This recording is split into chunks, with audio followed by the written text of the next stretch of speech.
Hearsay lang umano ang impormasyon na inilahad ni PAGCOR official Raul Villanueva kaugnay ng umano'y isang dating hepe ng Philippine National Police na sangkot sa pagpapatakas kay dating Banban Mayor Alice Go.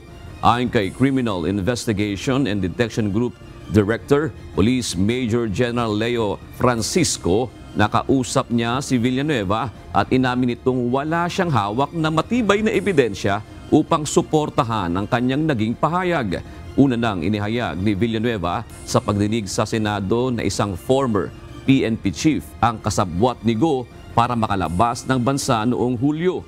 Sinabi rin ni Villanueva na may former PNP chief na tumatanggap ng payola mula sa Illegal Filipino Offshore Gaming Operators o POGO.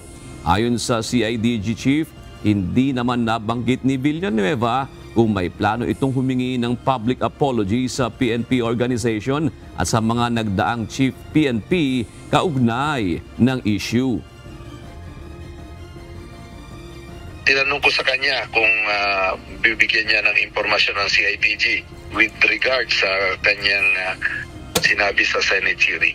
Paliwanag niya ay purely chismis yung sinabi niya na yun at wala siyang basihan.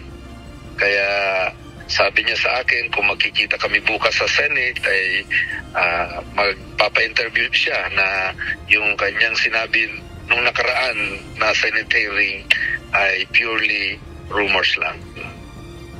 Sa ngayon, wala ng plano ang CIDG na imbestigahan ng former PNP chief kaugnay ng issue. Wala pa ring desisyon ng PNP kung magsasampa ng kaso laban kay Villanueva kaugnay ng inilahad nitong hindi beripikadong impormasyon.